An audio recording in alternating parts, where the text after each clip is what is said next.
In the spring of 1998, a Swiss engineer named Marco Siffredi stood at Everest Base Camp, holding a device that weighed less than 3 pounds. It was called the Poisk 1M, a closed-circuit rebreather system, manufactured in a facility outside Moscow that had once designed life support for cosmonauts.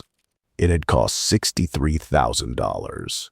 It had been tested in hyperbaric chambers. It had been certified to function at altitudes up to 9,000 meters. Marco Siffredi died 12 days later, but he didn't die from a fall. He didn't die from an avalanche. He didn't die from any of the things climbers had been dying from for a century. He suffocated, slowly, over the course of 4 hours, while his oxygen tank read 72% full.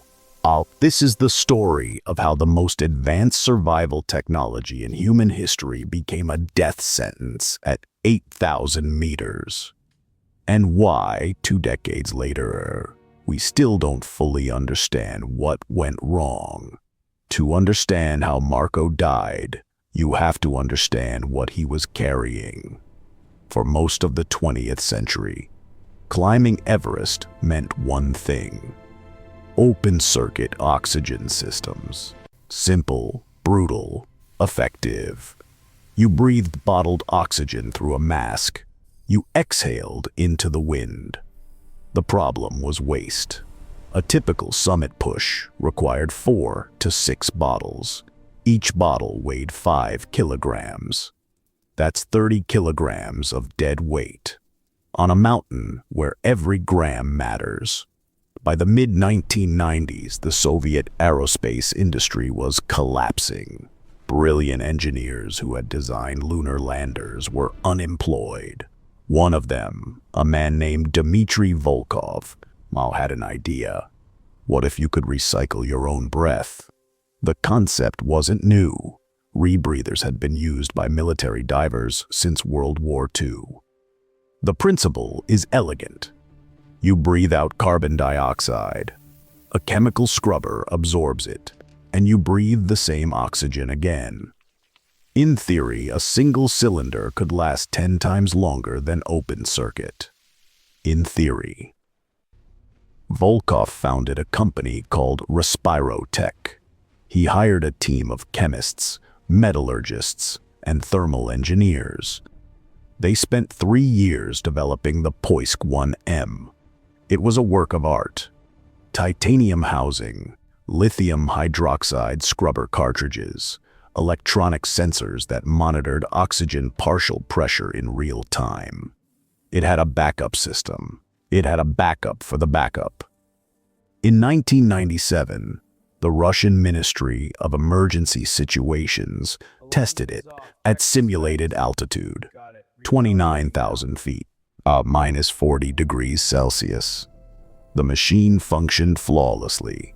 Marco Siffredi wasn't the first person to try it, but he was the first person to trust it completely. Marco was 31 years old, a professional alpinist. He had summited 5 8,000ers without supplemental oxygen. He was what climbers call altitude adapted. His hematocrit levels were off the chart. His resting heart rate was 42 beats per minute. He didn't need the Poisk, but Respirotech needed him.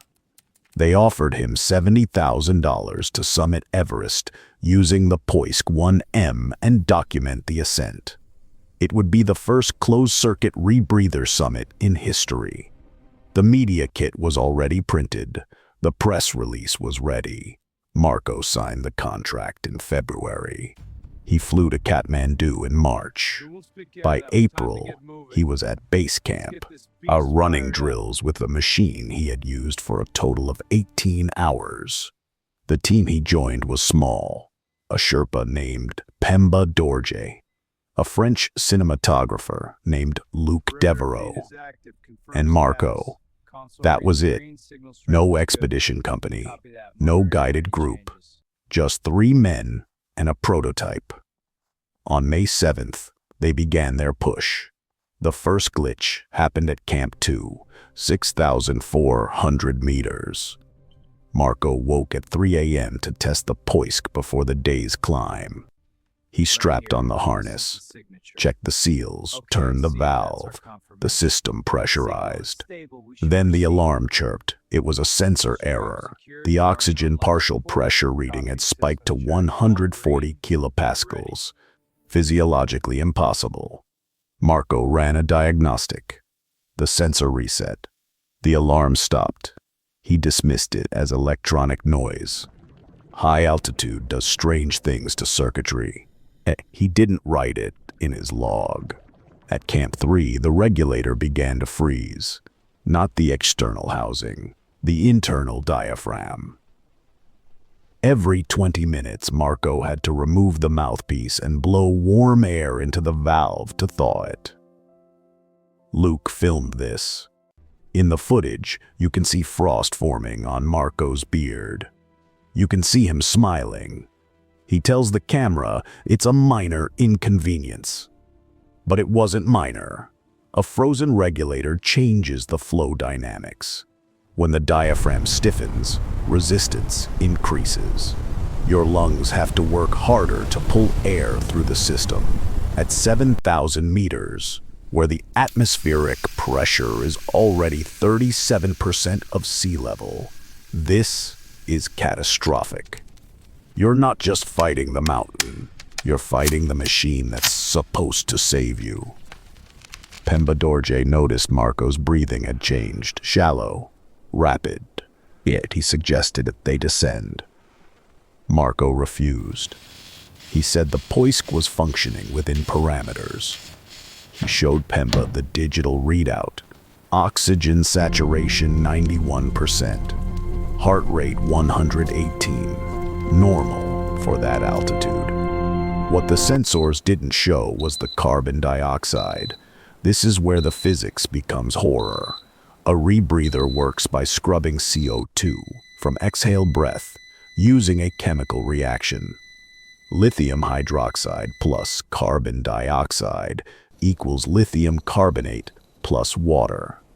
The reaction is exothermic. It generates heat. At sea level, this is fine. The heat dissipates. But at altitude, in sub-zero temperatures, something else happens. The water vapor from the reaction condenses. Then it freezes. Ice crystals form inside the scrubber canister. They coat the lithium hydroxide granules. The surface area shrinks. The reaction slows. And the CO2 starts to accumulate. Marco didn't know this.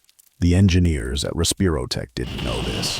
The hyperbaric tests had simulated altitude and temperature, but not the combination of exertion, humidity from breath, and thermal shock from moving between sunlight and shadow.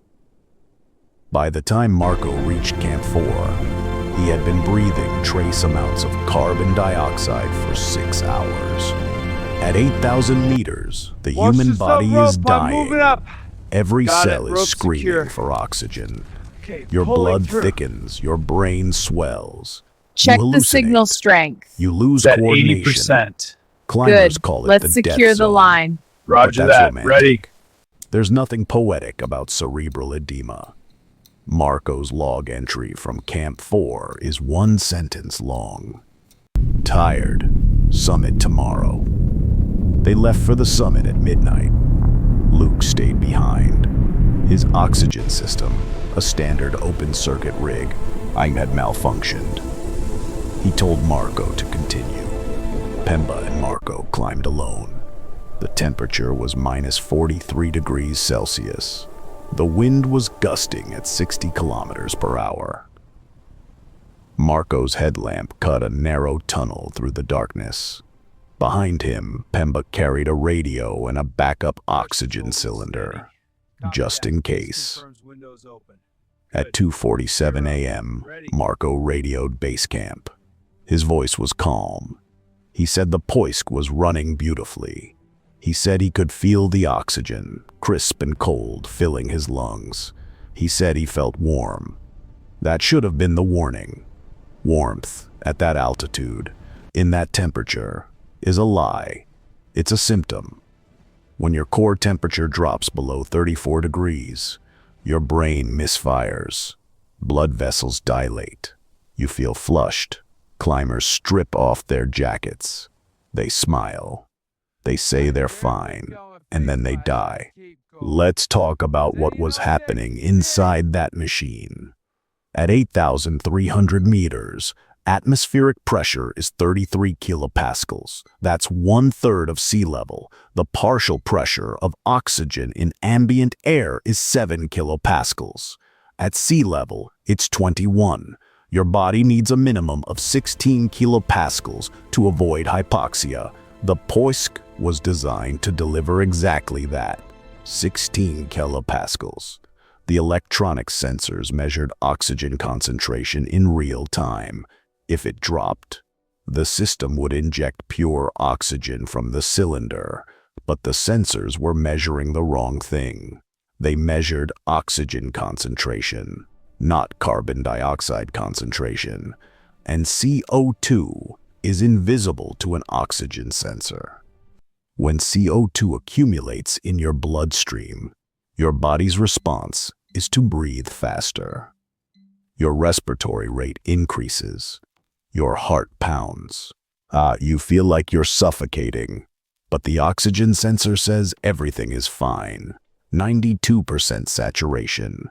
The machine tells you you're safe, and your brain believes the machine. By 4 a.m., Marco's respiratory rate had climbed to 40 breaths per minute. Pemba asked if he was okay. Marco said yes. He was looking at the display screen. Oxygen, 90%. Battery, 71%. He tapped the screen. He showed it to Pemba. See, it's working. But inside the scrubber canister, ice had formed a shell around the lithium hydroxide. The CO2 concentration in Marco's breathing loop had reached 4%. At 4%, you experience shortness of breath, headache, confusion. At 6%, you lose consciousness. They reached the summit at 6:11 a.m. The sun was rising. The sky was violet and gold. Marco stood on the peak. It planted a small Swiss flag and radioed base camp. His words were slurred. He said, "We did it. The Poisk did it." Then he sat down. Pemba later described what happened next as the longest 40 minutes of his life. Marco didn't stand up. He sat with his back against a rock, staring at the horizon. Pemba shook him, asked if he was ready to descend. Marco nodded, but he didn't move. Pemba checked the Poisk display. Oxygen, 87%. He checked Marco's pulse, 140 beats per minute, too fast. Pemba made a decision. He removed Marco's rebreather mask and replaced it with the backup open-circuit regulator. Marco resisted. He pushed Pemba's hands away. He said the Poisk was fine. He said he could feel it working. But when Pemba finally forced the mask off, Marco didn't inhale. He gasped. It was the gasp of someone who had been drowning. His lips were blue. His fingernails were white. He sucked air through the open-circuit mask like a man breaking the surface of water. And then he started crying. They descended, slowly. Marco could barely walk. His legs folded. He fell twice. Pemba half-carried him down the Hillary Step, down the southeast ridge, back toward Camp 4. At 8 a.m., 200 meters below the summit, Marco stopped. He told Pemba he needed to rest, just for a minute. Pemba said no. He said they had to keep moving. Marco sat down anyway. And then he said something strange. The machine was right. I shouldn't have taken it off. Pemba watched him reach for the Poisk. Marco's hands were shaking. He fumbled with the harness. He was trying to put it back on. Pemba grabbed the rebreather and threw it off the ridge, Marco screamed. This is the part of the story that haunts me. Because Marco Siffredi wasn't irrational, he wasn't hypothermic, he was hypercapnic. His blood CO2 levels had reached toxic thresholds. And when carbon dioxide floods the brain, it doesn't just impair judgment, it creates conviction.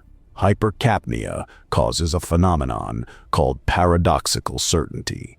You feel an overwhelming sense that you are making the correct decision. You trust your perceptions completely, even when they contradict reality. Climbers have walked off cliffs, believing they were stepping into their tents. Divers have removed their regulators underwater because they were certain they could breathe.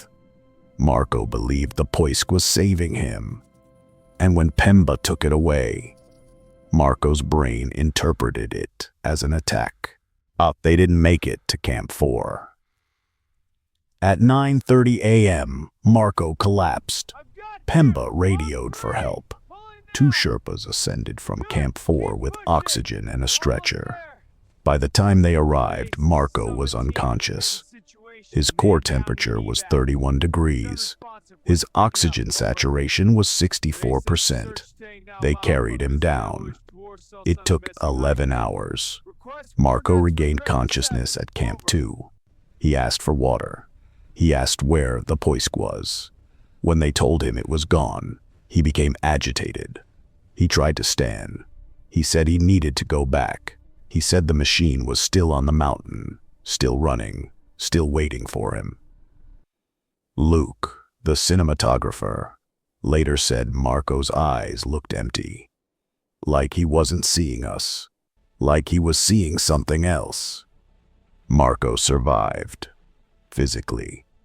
He was evacuated to Kathmandu, then to Zurich. He spent 2 weeks in a hospital.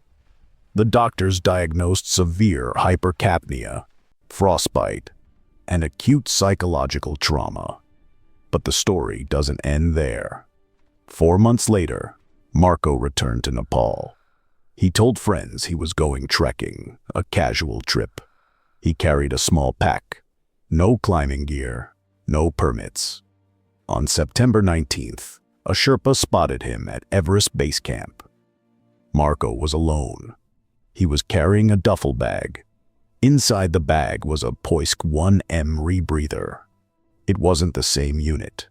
Respirotek had retrieved the original from the mountain. This was a new one. Marco had purchased it with his own money. When the Sherpa asked what he was doing, Marco said he was finishing the test. He was never seen again. A search team found his tent at Camp 1. Inside, they found his journal. The last entry was dated September 23rd. It read, "The machine was right. I was the one who failed." The investigation into the Poisk 1M took 3 years. Respirotek initially denied any malfunction. They claimed operator error. They said Marco had failed to follow the maintenance protocol. They pointed to the sensor logs, which showed oxygen saturation within acceptable ranges throughout the climb. But the logs didn't include CO2 data, because the Poisk 1M didn't measure CO2. An independent team of engineers from ETH Zurich conducted a forensic analysis. They recovered the original Poisk unit from the mountain. They disassembled the scrubber canister. What they found was a solid block of ice. Lithium carbonate crystals encased in frozen condensation. The chemical reaction had stopped entirely at some point above 7,000 meters.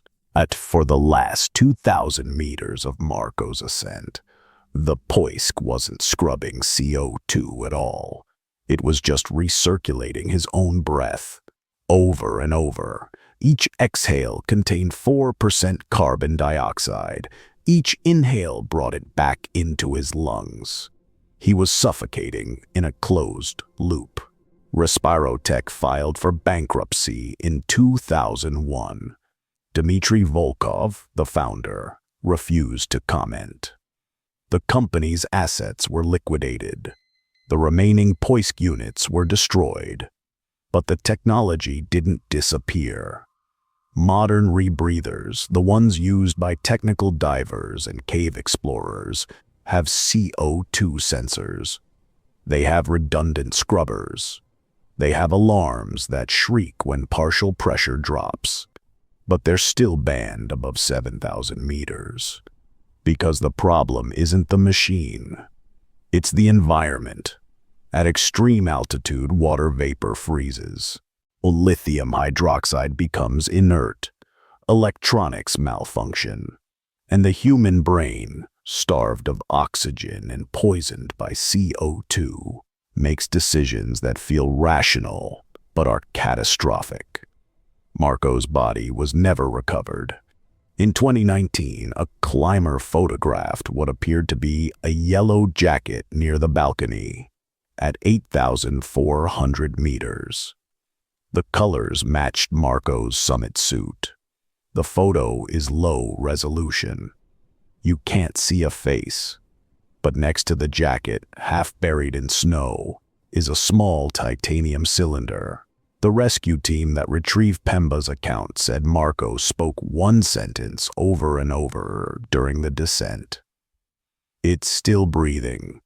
We like to believe that technology will save us. That with enough engineering, enough testing, enough money, we can outsmart nature." But Everest doesn't care about your sensors. It doesn't care about your certification. At 8,000 meters, the mountain strips away everything artificial. And what's left is just you, your lungs, your blood, your brain. Trying to survive in a place where survival is a temporary suspension of death. The Poisk 1M promised to extend that suspension. Instead, it made the dying slower.